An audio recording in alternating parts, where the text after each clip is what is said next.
오늘 완전 텅텅 빌 줄 알았는데 생각보다 많이 왔어요. 그래서 좋은 것 같습니다. 여러분 이렇게 설날 연휴에도 나와서 예배하는 여러분 모습을 하나님께서 기뻐하시고 또 너무너무 사랑스러워하실 줄로 믿습니다. 예. 전사님이 일주일 동안 조금 고민을 했어요. 왜냐하면 정말 여러분들 완전 텅텅 비고 안 올 줄 알고 뭘 고민했냐면 온 애들한테 새 선물을 좀 줄까라고 고민을 좀 했었어요. 했었다고 한국말 끝까지 들어야 돼. 했었는데 뭘 줄까 하다가 한 5천 원씩 줄까 이렇게 생각을 하다가 이게 좀 내가 좀 딸릴 것 같아서 안 될 것 같고 다 줄 수 있는 선물이 뭘까? 이거 내가 진짜 다 줄 수 있는 선물이 뭘까 생각하다가 싶은 게 하나가 생각났어요. 뭐냐면 설교 빨리 끝내기. 우리가 보통 설교를 이렇게 마무리하는 시간을 보면 보통 한 10시 한 55분 정도 되거든요. 오늘 45분에 끝내겠습니다. 지금 30분인데 45분에 끝내는 걸 목표로 한번 해보겠습니다. 알겠죠? 이게 지금 준비는 다 해왔어요. 다 해왔는데 이렇게 핵심만 딱딱딱딱딱딱딱딱딱 결론 딱 설교 끝 이렇게 끝낼게요. 알겠죠? 그렇게 끝내겠습니다. 자, 혹시 지금 유튜브 교육부 혹시 들어가 본 사람 한 손 들어보세요. 내가 들어가 봤다.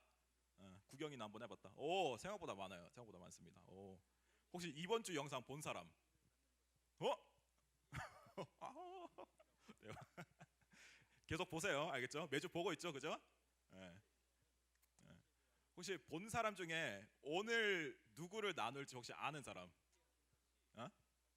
어디서 얘기했는데? 어디지? 바울? 맞아요. 오늘은 우리가 2020년 들어서 매주마다 이렇게 한 명씩 성경 인물에 대해서 공부를 하고 있어요. 근데 지금까지 누구 했는지 기억나지? 기억나죠? 점점점점점 그죠? 사실 한 명밖에 안 했습니다. 야곱 한 달이 지났는데 한 명밖에 안 했어요. 왜냐하면 첫 주는 우리 전체의 말씀에 대해서 이야기했고 두 번째에 야곱에 대해서 이야기했고 지난주에 수련회라서 나도 목사님 오셔서 이야기를 나누셨고 그다음에 오늘 그러니까 두 번째 이제 나누는 겁니다. 자, 여러분 제가 질문을 하나 하면서 좀 시작을 하려고 합니다. 여러분 혹시 예수님을 알고 있습니까? 예수님 알아요? 예수님 알아요? 좀 어떻게 보면 좀 웃긴 얘기죠, 그죠? 교회 예배하러 온 사람들한테 예수님 아냐고 물어보는 거 좀 이렇게 어떻게 생각해 보면 좀 어이없는 얘기죠, 그죠? 얼토당토 않는 그런 질문이긴 한데 어쩌면 어이없는 질문일 수도 있는데 다시 한번 물어볼게요. 여러분 예수님 알고 있나요? 알고 있어요? 예수님 알아요? 자, 그럼 얼마나 알고 있어요? 예수님에 대해서 얼마나 아나요? 얼마나 알아요? 자, PPT 한번 띄워주세요. 다음 거 한번 눌러주세요. 지난주에 나도 목사님이 이거를 하다가 자기도 모르게 이거를 가져가셨어요. PPT 넘기는 리모컨을 가져가셨어요. 그래서 택배로 보내주기로 했습니다. 아무튼 잘 도착하길 바라면서 자, 전사님이 평소에 이렇게 운전을 하는데 운전하다가 이게 티맵을 켜놔요. 티맵을 켜놓는데 이거 혹시 아는 사람? 이게 아리아 부르면 이렇게 대답하는 거 아는 사람? 해본 사람 혹시? 티맵을 키면은 음성 인식이 돼요. 그래서 아리아 부르면은 얘가 내가 예를 들어서 누구누구한테 이동희 목사님한테 전화해줘. 그러면 알아서 이동희 목사님한테 전화를 하고 어디 김종 목사님 집으로 가자. 그러면 저장되어 있는 김종 목사님 집으로 이렇게 알아서 내비가 가고 이게 음성 인식이 되는 거예요. 근데 전사님이 심심해서 이것저것 혼자 운전하다가 이것저것 그냥 물어봤어요. 뭘 물어봤냐면 너 이름은 누가 지어줬니? 라고 물어봤어요. 그러니까 뭐라면은 누가 지어줬는지보다 누가 불러주는가가 더 중요해요. 이렇게 대답하더라고요. 되게 감동받았어요. 누가 지었는지보다 누가 불러주는 게 더 중요하구나. 그래서 되게 감동받았어요. 그리고 하나를 더 물어봤는데 물어봤냐면 시리아 이렇게 물어봤어요. 시리아 하고 불러봤어요. 그러니까 얘가 뭐라 그러냐면은 그런 식으로 부르시면 제 마음이 시려요 이러더라고요. 그런 드립을 또 치더라고요. 그리고 이것저것 막 이렇게 물어보다가 너 몇 살이야 뭐 이런 것도 물어보고 여러 가지 막 물어보다가 한 가지가 문득 궁금해졌어요. 뭐라고 대답할지 궁금해서 뭐라고 물어봤냐면 너 예수님 알아? 이렇게 물어봤어요. 아리야 너 예수님 알아? 이렇게 물어봤어요. 그러니까 동영상 1번을 좀 준비해 주세요. 동영상 1번요. 너 예수님 알아? 이렇게 물어봤더니 동영상이 나올 거예요. 이렇게 대답을 했어요. 한번 틀어주세요. 평소 제 인스타를 보시는 분이면 알 겁니다. 제가 한번 올렸었어요. 나와라, 아리야.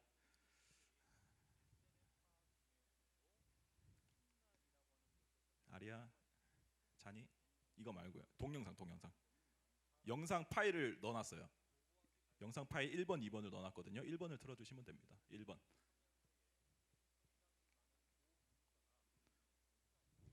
네, 이게 아리가 음성 인식이 잘 안 될 때가 있어요.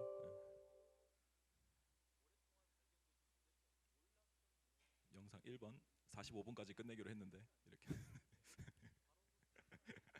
네, 나온다. 아리야 물었어요. 예수님 알아? 예수님 또는 나사렛 예수님은 유대교, 기독교, 그리고 이슬람교 등 여러 종교에서 중요하게 다뤄지는 인물입니다. 대부분 기독교에서는 삼위일체 곧 성부와 성자와 성령의 본질이 한 분 하나님이라는 사도신앙 고백에 따라 예수님을 성자님으로 여겨요. 동정 마리아에게 잉태되어 독생한 구세주, 메시아, 완전한 사람, 완전한 한으로 보는 것입니다. 기원전 4년에 태어났고 30년에 사망하였어요.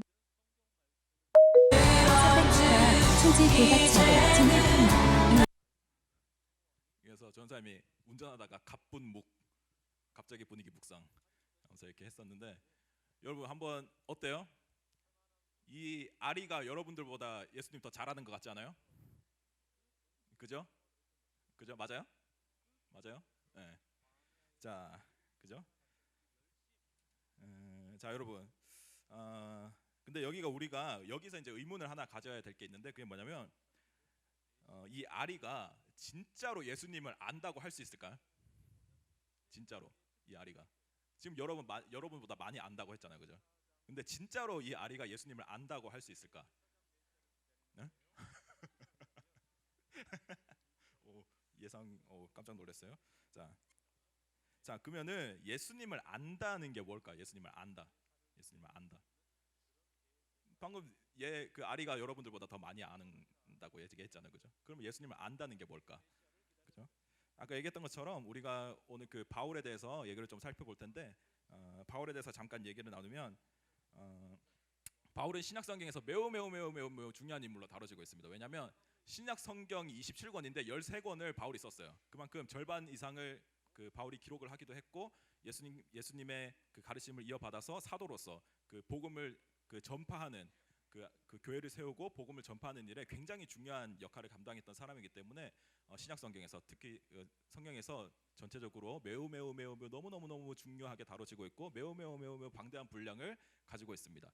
그래서 오늘 좀 바울에 대해서 좀 나눌 건데 그래서 바울이 양이 너무 많아요. 그래서 오늘 하루 만에 이 뭐 15분 20분 되는 하루 만에 이 바울에 대해서 전체를 다 살펴보는 거는 불가능입니다. 절대 불가능해요. 그래서 오늘 한 가지 이야기만 가지고 그 바울이 예수님을 처음 만났을 때 그 이야기만을 오늘 좀 나누고 나머지 이야기들은 좀 시간이 될 때 나중에 또 이렇게 목사님이나 제가 같이 또 바울의 다른 부분에 대해서 또 함께 나누도록 하겠습니다. 자, 바울은 유대인입니다. 유대인 많이 들어봤죠? 유대인이라는 거 많이 들어봤죠? 유대인입니다. 여러분들이 이야기 쉽게 얘기하면 좀 비유해서 얘기하면 엄친아요. 엄친아 중에 엄친아입니다. 엄친아 중에 엄친아입니다. 그만큼 교육을 많이 굉장히 높은 수준의 교육을 많이 받았고 그리고 빵빵한 집안에서 태어났어요. 그리고 그 당시 쉽게 가질 수 없었던 어떤 로마 시민권이라는 그런 시민권을 또 가지고 있었고 아무튼 엄친아 중에 엄친아인 그런 엘리트 중에 엘리트였던 그런 사람이었습니다. 바울은 아까 얘기했던 것처럼 유대교 신기했어요. 유대교 전사님이 뭐 설교 시간에 여러 번 얘기했었는데 유대교 뭐 얘기할 게 많은데 가장 중요하게 딱 한 가지만 얘기하라면은 유대교라는 것을 설명할 때 딱 한 가지만 얘기하면 하나님은 인정하지만 예수님은 인정하지 않는다. 이것만 기억하면 돼요. 이게 핵심이에요. 알겠죠? 하나님 여호와 하나님 구약 시대에 믿었던 여호와 하나님 율법으로서 구원을 얻는 그 여호와 하나님은 인정하지만 이 땅에 오신 말씀이신 예수께서 육신을 입고 이 땅에 오신 그 하나님과 동등하신 예수님을 하나님으로 인정하지 않는 게 유대교예요. 알겠죠? 그런 유대교의 바울이었습니다. 바울의 인생은 오늘 그 예수님을 만나는 이야기인데 예수님을 만나기 이전의 삶과 예수님을 만났을 때와 그로 인해 바울이 예수님을 만난 후에 변화된 삶, 이렇게 세 가지로 크게 나눌 수가 있습니다. 오늘 여기 만난 이야기, 그리고 전에 어떻게 살았는지 후에 어떻게 변화되었는지 그 이야기를 좀 나누려고 합니다. 바울이 그런 사람이었어요. 예수님께서 남겨주신 그 복음을 전파하고 다니는 당시에 그리스도인들이 있었어요. 우리 같은 기독교인들이 있었는데 그런 사람들의 앞장서서 핍박했던 사람입니다. 이전의 삶이 앞장서서 막 핍박하고, 예전에 전사님이 한번 설교를 했었는데 스데반이라는 집사님이 한 분 계셨어요. 스데반 혹시 기억나요? 스데반. 그 스데반이라는 사람이 복음을 전하고 다니다가 유대인들에게 잡혀서 돌을 맞아 죽었어요. 순교했어요. 근데 그 순교할 때 그 돌을 던지던 그 사람들의 그 겉옷을 받아서 그렇게 있었던 사람이 바울이에요. 그 사람이 바울이에요. 근데 그 사람은 그러니까 겉옷을 받아들고 그 스데반이 죽는 걸 보면서 그 그리스도인인 그 예수를 전하는 그 그리스도인인 스데반을 보면서 저 사람이 죽는 것을 합당하게 여겼던 사람이에요. 당연히 죽어야지. 예수님을 믿는 사람은 당연히 죽어야지. 저거는 신성 모독하는 사람들이야. 당연히 죽어야지. 이렇게 생각했던 사람들이에요. 사람이 바로 바울이었습니다. 근데 어느 날 바울이 예수님을 따르는 그 그리스도인들을 잡아오기 위해서 다메섹이라는 곳으로 향하게 돼요. 다메섹이라는 곳으로 가서 그리스도인들을 잡아오기 위해서 그곳으로 가고 있었는데, 그곳으로 가는 중에 예수님을 만나게 됩니다. 가는 길 도중에 예수님의 음성이 들리게 되죠. 바울아, 너는 내가 박해하는 예수라. 음성이 들리기 시작한 거죠, 그죠? 그래서 그때 예수님을 만나고 눈이 3일 동안 멀게 됩니다. 눈이 3일 동안 멀게 된 후에 사람들 손에 끌려서 이제 다메섹이라는 곳에 이제 예수님의 그 제자로서 활동했던 아나니아라는 사람의 그 집으로 가게 됩니다. 그래서 그것을 기점으로 해서 이제 바울이 변화가 되어서 완전히 이전의 삶과 변화가 되어서 다른 사람이 되어서 앞으로 이제 자기의 목숨과 인생을 바쳐서 자기 목숨까지 내어놓기까지 그렇게 예수님의 복음을 전하는 사람으로 변화가 된 거죠.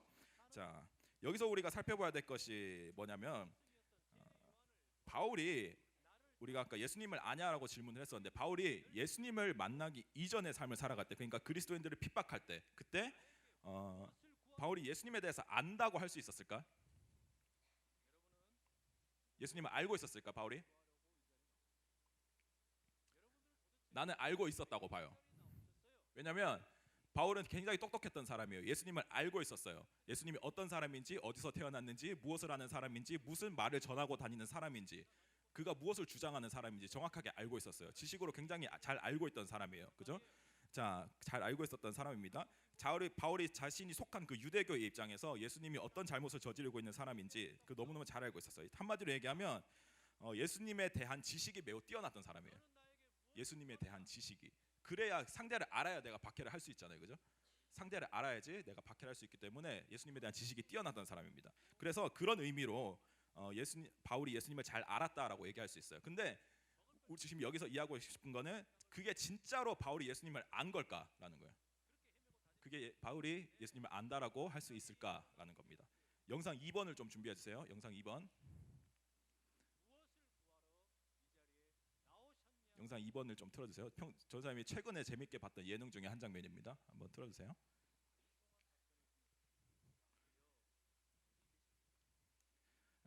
자, 지금 5분 지금 안의 상황도 모르고 내가 볼 때는 부들부들 떨 가능성 굉장히 높거든요. 우리 모두 깡깡.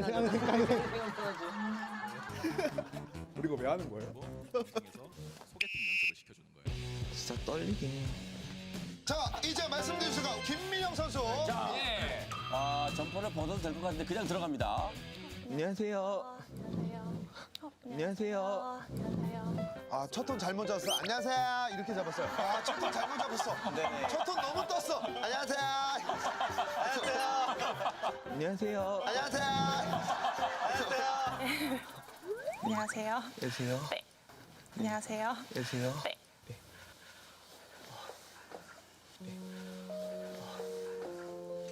아, 지금 반했어요.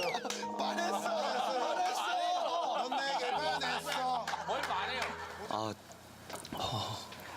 아, 침새끼리 너무 혹시 네네. 나이가 저는 31살이에요. 예, 29 김민영입니다. 아, 예. 동생이네요. 김- 네, 예. 반갑습니다. 예, 반갑습니다. 네. 이분은 지금 편의중개구 뭐고 지금 그냥 저분한테 반했어요 지금. 그냥 꽂혔어. 혹시 네, 취미가 어떻게 되세요? 제 취미요? 네. 저는 음악 듣는 거 좋아하고 네. 영화 보는 거 좋아해요. 아, 네네. 갑자기 취미. 갑취미. 아 너무 급해요. 서로에 대한 이름도 안 물어보고 그렇죠. 보통은 통성명을 하게 되어 있는데 그렇죠. 어디 계시다 오셨어요? 일하다가 바로 여기 왔는데 잘 온 것 같아요. 네. 일하시다 바로 오셨어요? 네. 힘드시겠어요. 아, 그렇게 힘들진 않고요. 그냥 지금이 너무 좋아요. 지금이 너무 좋아요. 기분이 너무 좋다니까 지금. 너무 좋은데? 박무희 씨만 웃고 있어요. 옛날 생각나시나 봐요. 자, 남은 시간 2분 30초. 그럼 혹시 네. 마음에 드는 이성분 생기시면은 네. 어떻게 표현하세요? 먼저 고백하세요? 어떻게 표현? 지금 같이 딴 데서 밥 한 끼 하고 싶어요. 네? 같이 이분은 지금 다른 사람 만나기 전에 자기가 제일 먼저 만났으니까 빨리 모시고 나갔으면 좋겠는 거예요. 다른 사람 만나기 전에 내가 빨리 뒤에 4명이 있잖아요. 그러니까 빨리 모시고 나가고 싶은 거야. 마음에 드는 이성분 생기면 밥 먹자고 하고 싶다는 거죠? 예. 네. 자, 10초 남았습니다. 10초. 9, 8. 마지막 한마디. 혹시 네. 혹시 혹시 100번 얘기하는 거야. 혹시 네. 저 괜찮으세요? 저 괜찮으세요? 저 괜찮으세요? 좀 괜찮으세요? 어때요? 괜찮. 끝났어요. 저 지금 못 들었어요. 못 들었어. 아, 대답을 못 들었습니다. 가야 돼요. 가야 돼요. 여기까지 할게요. 예. 어때요? 왜 못쏠인지 알겠죠, 그죠? 이 영상을 저는 보다가 전 사람이 대학교 때 했던 인생의 첫 소개팅이 생각이 났습니다. 그 이야기는 다음에 한번 해줄게요. 알겠죠? 그때 전 사람 한번 대참사를 한번 저질렀기 때문에 한번 그 이야기는 다음에 한번 해줄게요. 자, 본문으로 돌아와서 45분 넘겼다. 아무튼 빨리 끝내겠습니다. 자, 핵심만 하고 빨리 끝내겠습니다. 자, 한번 질문해 볼게요. 방금 두 사람이 만났어요. 이야기를 했죠. 질문해 볼게요. 이 두 사람은 서로 아는 사이라고 할 수 있을까요? 왜 모르죠? 왜 모르는 사이죠? 만나질 않아서? 방금 이 사람들의 대화가 어떤 대화였어요? 이름이 뭐예요? 나이 몇 살이에요? 뭐 어디 살아요? 뭐 만나고 싶은 사람이 생기면 어떻게 하고 싶어요? 그죠? 그런 대화였죠, 그죠? 사실 이거를 그냥 종합해서 정리를 해보면 상대방의 정보를 얻은 거예요. 대화를 통해서 정보를 얻은 거예요. 당신에 대한 그냥 정보를 얻은 거예요. 그래서 서로 아는 사이라고 얘기하기가 좀 힘들다는 겁니다. 여러분, 우리가 누군가를 안다고 하는 거는 누군가의 정보를 알게 되는 거를 의미하는 게 아니에요. 누군가를 안다고 하는 거는 그 누군가와 진심으로 깊은 관계를 맺고 그 관계를 통해서 그 사람을 아는 것을 그 사람을 안다라고 의미하는 겁니다. 아까 영상에서 이 두 사람은 진정한 의미에서 서로 아는 사이라고 말할 수가 없는 거죠. 두 사람이 진짜로 서로를 안다라고 이야기할 수 없는 이유는 바로 서로 간의 관계가 형성되어 있지 않기 때문입니다. 그래서 그냥 서로에 대한 그 정보를 알고 있을 뿐이죠. 그냥 정보를 아는 사이인 거예요. 그래서 이 두 사람이 진짜 아는 사이가 되기 위해서는 아는 사이가 되기 위해서는 서로를 안다라고 얘기하기 위해서는 이 두 사람이 계속적인 만남을 통해서 깊은 관계를 맺어가야 되는 거죠, 그죠? 관계를 통해서 이 사람의 진심을 알아가고 이 사람이 진짜 어떤 사람인지 그 관계를 통해서 알아가야 되는 겁니다. 우리가 예수님을 알아가는 것도 마찬가지라고 할 수가 있습니다. 진짜로 예수님을 안다는 거는 예수님과의 관계를 통해서 예수님을 알아가는 거예요. 단지 아까 보여줬던 그 아리처럼 예수님에 대한 정보를 아는 게 예수님을 아는 게 아니에요. 예수님과의 그 삶 속에서 관계를 통해서 예수님을 알아가는 것, 그게 진짜로 예수님을 아는 겁니다. 알겠어요? 무슨 말인지 이해돼요? 알겠니? 그냥 단순히 일주일에 한 번 이 시간에 와서 예수님에 대한 이야기 듣고 예수님께서 하신 말씀 듣고 복음 듣고 그러면 그냥 예수님에 대한 정보를 아는 거예요. 그것뿐이에요. 예수님에 대한 정보를 들은 거예요. 이 시간에 예수님의 정한 정보, 하나님의 말씀에 대한 정보를 들은 것뿐이에요. 예수님과 진짜로 아는 건 뭐냐면 여러분들 삶으로 돌아가세요. 돌아가서 예수님과의 관계를 맺으세요. 예수님과 관계를 맺고 예수님의 음성을 듣고 하나님의 말씀을 듣고 찬양하고 기도하고 삶 속에서 예배하고 그 속에서 예수님과의 관계를 맺으면서 진짜로 예수님이 어떤 분인가 내 삶 속에서 느끼고 알아가는 거를 진짜로 예수님을 안다라고 얘기할 수 있는 거예요. 무슨 말인지 알겠어요? 네. 자, PPT 한번 넘겨주세요. 네. 오늘 이야기를 한마디로 정리하면 바울의 인생은 아까 이전과 예수님을 만난 것과 예수님을 만난 이후의 삶을 완전히 변화되었다라고 얘기했죠. 한마디로 정리하면 이겁니다. 이거 한번 읽어보고 마치겠습니다. 한번 큰 소리로 한번 읽어볼게요. 준비 시작. 바울은 예수님을 아는 사람에서 예수님을 아는 사람으로 변화됐어요. 예수님을 만나고 나서 예수님에 대해서 지식적으로 그냥 정보를 아는 사람에서 예수님을 만난 이후에 예수님과 깊은 관계를 맺고 그 관계 속에서 예수님을 아는 사람으로 변화됐습니다. 여러분 삶 속에서 그렇게 예수님을 알아가는 여러분이 좀 됐으면 좋겠습니다. 단순히 여기 와서 예수님에 대한 정보만 듣고 가지 말고 삶 속에서 예수님과 깊은 관계를 맺으면서 그렇게 살아가는 여러분들이 되시기를, 그런 삶이 되시기를 간절히 바랍니다.